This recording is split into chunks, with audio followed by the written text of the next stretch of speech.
নবম শ্রেণী দেখো তোমাদের ইতিহাসের আজকে আমি কোড নেপোলিয়ান এটা নিয়ে আলোচনা করব। ভালো করে বুঝে নাও, দুটো বই আছে। এই কোড নেপোলিয়ান আমি কিন্তু আগে যেটা আলোচনা করেছিলাম সেটা হচ্ছে এই নেপোলিয়ান কিভাবে গোটা ফ্রান্সের সম্রাট হয়ে বসলেন। তিনি তো ছিলেন একটা গোলন্দাজ বাহিনীর সৈনিক। কিভাবে তিনি ফ্রান্সে অধিকর্তা, ফ্রান্সের নায়ক হয়ে বসলেন সেটা নিয়ে আলোচনা করছি না। এবার তো সিংহাসনে বসে পড়েছেন ফ্রান্সে, কিছু ভালো কাজ করতে হবে। ভালো কাজ না করলে সমাজে উন্নতি করা যাবে না। তাই সেই চিন্তায় তিনি ভালো কাজটা প্রথম যেটা করলেন কোড নেপোলিয়ান। কি বলেছে দেখো, আমি সবটা পড়াবো না, কিছু ইম্পর্টেন্ট জায়গাগুলো দেখাবো। এটা অন্যতম সংস্কার। কিসের সংস্কার? আইন, সংবিধান, এইটা নিয়ে সংস্কার, গৌরবময় কীর্তি।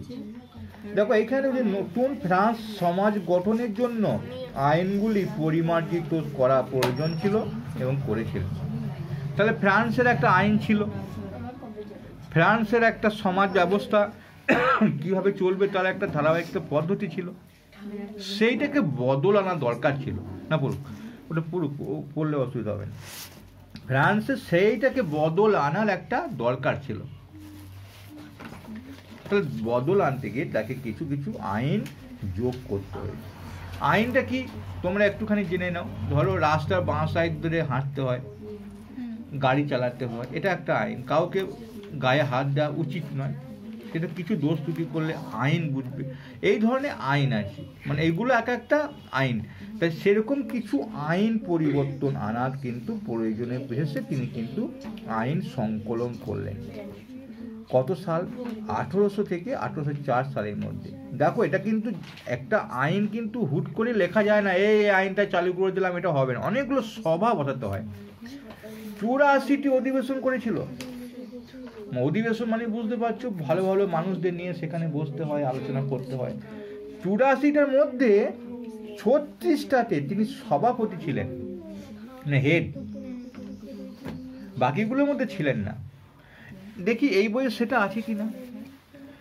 এখানে দেখো সংস্কারক লিখেছেন, সুশাসক এবং সংস্কারক হিসাবে একটা কীর্তি রেখে গেছেন। তোমরা কি বলবে? সংস্কার করার জন্য, ফ্রান্সে আইনটাকে সংস্কার করার জন্য তিনি কিছু আইন বিধি সংকলন করেছিলেন। এটাই নেপোলিয়ান কোড।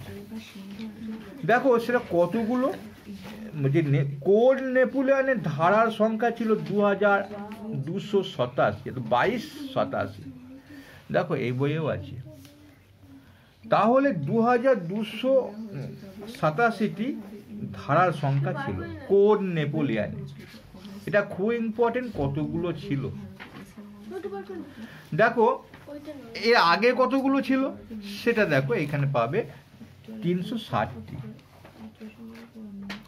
কোনো বিশেষ সাধারণ আইনবিধি প্রচলিত ছিল না। সারা দেশে নানা ধরনের বৈষম্যমূলক পরস্পর বিরোধী 360, সেটা থেকে কিন্তু ও দিয়ে 1807 খ্রিস্টাব্দে নাম দিয়েছিলেন কিন্তু কোড নেপোলিয়ান। অর্থাৎ একে কিন্তু দ্বিতীয় জাস্টিনিয়ন বলা হয়। জাস্টিনিয়ন, দ্বিতীয় জাস্টিনিয়ন বলা হয় কেন? প্রথম জাস্টিনিয়নটা কে? ওই রোমে যে প্রথম আইন লিখেছিল সেটা কিন্তু প্রথম জাস্টিয়ান। এবার যেহেতু রোম সেটা তো আলাদা দেশ, ফ্রান্স আলাদা দেশ, ফ্রান্সে যখন আইন সংকলন করলো বলে ওকে বলা হলো দ্বিতীয় জাস্টিয়ান। কেন দ্বিতীয় জাস্টিয়ান বলা হয়? এবার আমরা বুঝলাম যে কেন এটা করেছিল, মানে কতগুলো সভা করেছিল, তার মধ্যে কতগুলো অধিবেশন বসিয়েছিল, কতগুলোর মধ্যে তিনি সভাপতিত্ব করেছিলেন। 84টি অধিবেশনের মধ্যে 36টাতে তিনি সভাপতি ছিলেন, হেড ছিলেন, যে এটাই হবে। বাকি কোটাতে ছিলেন না। এবার দেখো কি ধরনের আইন ছিল। দেওয়ানি কোড, দেওয়ানি কোড সেটা একটু পড়ে নেবো, খুব মজাদার আইন, মানে ভালো লাগবে আর কি। আর ফৌজদারি কোড। আমাদের নিশ্চয়ই জানো যে কোনো কোর্টে দুটো মামলা করা যায়, একটা দেওয়ানি মামলা, ফৌজদারি মামলা। ফৌজদারি মামলা কোনগুলোকে বলা হয়? মারামারি করলো, ফাটাফাটি করলো, মানে গুলি চালালো, এগুলো হলো ফৌজদারি মামলা। এগুলো তাড়াতাড়ি বিচার হয়। আর দেওয়ানি মামলা কিন্তু জমি সংক্রান্ত মামলা, কারো নিজস্ব বৈধ আইন সংক্রান্ত মামলা, মানে সেগুলো দীর্ঘদিন চলে। ওই জমিটা কার, আমাদের কাকার ছিল, এগুলো কিন্তু দেওয়ানি মামলায় হয়, ও কিন্তু শেষ হয় না। ফৌজদারি মামলা কিন্তু মানে ফাঁসি পর্যন্ত হয়। তো দেখিনি দেওয়ানি দেওয়ানি কোর্ট, এটা কিন্তু এই বইটা নেই, এটা কিন্তু ওই আলোচনাটা নেই, এটা তোমাদের জানা হয়ে যাবে। আছে, এটা ছোট করে দেওয়া আছে, দেখছি কোথায় আছে, কিন্তু এটাতে একটা ভালো জিনিস দেওয়া আছে, ত্রুটিটা কি ত্রুটি হয়েছিল, ত্রুটি তো থাকবেই, এখানে কিন্তু সেটা তেমন দেওয়া নেই। দেখো কি আছে ত্রুটি, তো এখানে এইখানে এইখানটা দেওয়া আছে ত্রুটি গোটাটা কি। আবার দেখিনি দেওয়ানি আইনগুলিতে বলা হয় আইনের চোখে সকলের সমান। আরে সেটা তো দেওয়ানি আইন কেন, সব আইনেই বলতে হবে আইনের চোখে সবাই সমান। এখন দেখো সমাজের সকল নাগরিকের সমান মর্যাদা সুযোগ লাভের অধিকার আছে। বংশ কর্ত কৌলুন্য এইগুলো নিয়ে আলোচনা পড়ে নেবে। সন্তানের ভরণ পোষণ পিতার বৈধ দায়িত্ব, পিতাকে দায়িত্ব নিতে হবে, সন্তানকে ভরণ পোষণ করতে হবে। এবার দেখো ফৌজদারি বলছে, ফৌজদারি কোর্টের বিচারের ব্যবস্থায় জুরি প্রথা প্রত্যাবর্তন করা হয়, অপরাধীদের স্বতন্ত্র মর্যাদা দেওয়া হয়। সাধারণ অপরাধীদের বলছে অপরাধী প্রমাণ হলে শাস্তি দিতে বলা হয়, তাহলে দেখো এখানে শাস্তি দিতে হবে। এবার দেখো এইখানটাতে ভুল ত্রুটি কিছু আলোচনা আছে, তোমরা একটু দেখে নাও। বলছি দেখো এটা কিন্তু ত্রুটিহীন ছিল না, ত্রুটি ছিল। আমি দেখিনি এই ত্রুটিটার সঙ্গে এই ত্রুটিটা কি পার্থক্য আছে। প্রথমত ত্রুটিটা কি বলছে, তিনি তার আইন বিধিতে রোমান আইনকে বেশি গুরুত্ব দেওয়ার সমাজে প্রগতিশীল পরিবর্তনের পথ রুদ্ধ হয়ে যায়। অর্থাৎ প্রথমেই বললাম রোমের জাস্টিয়ান প্রথম আইন তৈরি করেছিল, সেখান থেকে আইনটাকে ভাঙিয়ে নিয়ে মানে কিছু নিয়ে রোমে ফ্রান্স সৃষ্টি করেছিল, সেই জন্য কিছু বাধা সৃষ্টি হয়েছিল, মানে ওখানকার আইনের সঙ্গে কিন্তু এখানে প্রগতিশীল সমাজ ভাষাটা দিয়েছে, পরিবর্তনের পথ রুদ্ধ হয়ে গেছিল। দ্বিতীয় কি এখানে প্রথম কি দিয়েছে, আইনবিধিতে পুরনো যুগের মতো রোমান আইনকে অতিরিক্ত গুরুত্ব দেওয়ার জন্য সমাজের স্থিতি আসে। একই কথা, অর্থাৎ রোমানের আইনটা জাস্টিয়ান তৈরি করেছিল রোমে, সেই রকম ধাঁচের আইনটা করতে গিয়ে এখানে কিন্তু সমাজের স্থিতি চলে গেছিল, গুরুত্বটা এখানে দিয়েছে, গুরুত্ব দেওয়া সমাজে প্রকৃতির পথ রুদ্ধ হয়ে যায়। একই ভাষা একই জিনিস, মানে কিছুটা সমাজের গতি এগিয়ে থেমে গিয়েছিল এক কথা। দ্বিতীয় দেখো, বিপ্লব ফ্রান্সের নারী সমাজের যে বন্ধন মুক্তি ও সমান অধিকারে আশ্বাস আনে, কোর নেপোলিয়ন তা বিনষ্ট করে। তা কোর নেপোলিয়ন সেটা ক্ষতি করে দিয়েছিল। এখানে কি ক্ষতি করেছিল দেখি, বিপ্লব ফ্রান্সের নারী সমাজে বন্ধন মুক্তি, নারী সমাজে যে বন্ধন মুক্তি ছিল, সমান মানবাধিকারের আশ্বাস এনে দিয়েছিল, কিন্তু তার কোর নেপোলিয়ন বিনষ্ট করে, অর্থাৎ নারীদের সমাজে মর্যাদা হ্রাস করা হয়। তাহলে এটা একটা ত্রুটি ছিল। নারীর সম্পত্তি অধিকার সংকুচিত করা হয়, অর্থাৎ নারীর সম্পত্তি বেশি পাবে না, পুরুষ পাবে, এটা একটা এরকম ভাবনাটা আনা হয়েছিল, অর্থাৎ স্বামী মরে যাওয়ার পর তার স্ত্রী পাবে না, সংকুচিত করা হয়েছিল, এটা খারাপ হয়েছিল। তৃতীয়ত কি হয়েছিল, পরিবারের ভিত মজবুত করার জন্য পিতাকে পরিবারের উপর সর্বময় কর্তৃত্ব দেওয়া হয়, পিতাই হবে গার্জেন, সংসারের মধ্যে হেড। এটা কিন্তু রোমান আইনে ছিল, নেপোলিয়নও তাই করেছিল। দেখিনি এখানে কি বলছে, পারিবারিক 3 নম্বরে স্বামী সম্পত্তি অনুমতি ছাড়া সম্পত্তি অর্জন বিক্রি করতে পারবে না স্ত্রী, তা আগে কিন্তু মানে আইনটাতে ছিল। বেশ, তারপর এটা পারিবারিক বন্ধন সুদৃঢ় করার উদ্দেশ্যে স্ত্রী পুরুষ স্বামী কর্তৃত্ব পুরুষ, কারণ পিতা বা স্বামী হচ্ছে হেড,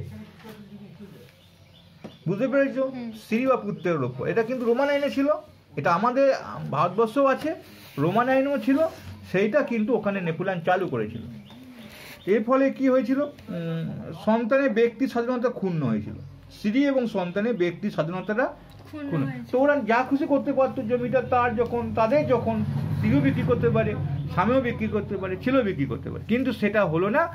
এটা কিন্তু ও আইনটাকে চেঞ্জ করে বললে পিতার অনুমতি ছাড়া কোনো স্ত্রী বা সন্তান জমিগুলো বিক্রি করতে পারবে না। এটা একটা সমস্যা, তাদের তো স্ত্রী এবং ছেলের একটা স্বাধীনতা ক্ষুণ্ণ করা হলো, আর হলে বিপদ ছিল। ছেলে যে কোনো সময় বেঁচে দিতে পারতো, বাবা খেতে পেতো না, স্ত্রী হয়তো বেঁচে দিয়ে পালিয়ে যেতে পারতো, এটা বিপদ ছিল। সেই জন্য বললে স্বামীর অনুমতি ছাড়া, যেহেতু স্বামী হচ্ছে গার্জেন বা বাবা হচ্ছে গার্জেন, তো বাবার অনুমতি ছাড়া। ভালো আইন এটা, অবশ্যই সেই আইনটা এখন ভারতবর্ষে চালু আছে। কোর চতুর্থ নম্বরে কী ছিল? কোর নেপোলিয়ন শ্রমিকদের কোনো অধিকার স্বীকার করা হয়নি। শ্রমিকদের কোনো অধিকার থাকবে না, ওরা কাজ করবে, টাকা নেবে, চলে যাবে, ওরা ধর্মঘট করতে পারবে না, ওরা স্ট্রাইক করতে পারবে না, ওরা কিচ্ছু করতে পারবে না, ওরা কাজ করার মালিক, কাজ করবে, কাজ শেষে টাকা নিয়ে চলে যাবে। তা অধিকার কোনো কিছু হয়নি, ওদের তো অধিকার দরকার। একটা শ্রমিক যদি অ্যাক্সিডেন্টে মারা যায়, তার তো সংসারে দেখার জন্য কিছু ক্ষতিপূরণ দেওয়া দরকার, অধিকার বলে কিছু থাকবে না। এতে কী হয়েছিল? মজুরি অধিকার অবহেলিত হয়েছিল, মানে একটা মজুরি যা দেবে তাই মেনে নিতে হবে, তোমার নিজস্ব কোনো অধিকার নেই। এটা কিন্তু একটা খারাপ ছিল। দেখুন এখানে কী বলছে, শ্রমিকদের উপর স্বীকৃতি দেওয়া হয়নি, তাদের কাজে অধিকার, ন্যূনতম অধিকার মঞ্জুর, ধর্মঘটে অধিকার দেওয়া হয়নি। তারা টাকা না পেলে, হয়তো 6 মাস টাকা দিল না, তার ধর্মঘটও করতে পারবে না। তো শ্রমিকদের অধিকার খণ্ডিত করা হয়েছিল। স্ত্রীর অধিকার 3 নম্বর দেখলাম, স্ত্রী অধিকার, স্ত্রীদের বা সন্তানের অধিকার কেড়ে নেওয়া হয়েছিল। আর 2 নম্বরে কী দেখলাম, প্রথমটা তো ভালোই দেখলাম যে পুরনো যুগের রোমান আইনটা চালু করাতে ওদের সমাজে গতিরুদ্ধ হয়ে গেছিল, অগ্রগতি। একটু ছোটো করে বললাম বুঝে নেওয়ার জন্যে। আর দ্বিতীয়টাতে দেখলাম যে নারীদের মর্যাদা হ্রাস করা হয়েছিল। তৃতীয়টাতে নারীদের অধিকারও হ্রাস করা হয়েছিল, পুত্রের অধিকারও হ্রাস করা হয়েছিল। তাহলে এগুলো কি সত্যি ত্রুটি? না, ত্রুটি না। এগুলো মনে হয় ত্রুটি হলে, মানে এগুলোকে ত্রুটি বলে ধারণ করা হচ্ছে, কিন্তু আমার মনে হয় এটা ত্রুটি সঠিক হয়নি। মানে এই প্রথমটা হয়তো ত্রুটি হতে পারে, তাই তো? প্রথমটা ত্রুটি হতে পারে, কারণ সবটাই রোমানে কপি করে নেওয়া হয়েছিল, যার ফলে মানে সমাজের স্মৃতি চলে গেছিলো, বা সমাজে গুরুত্ব হয়ে গেছিলো।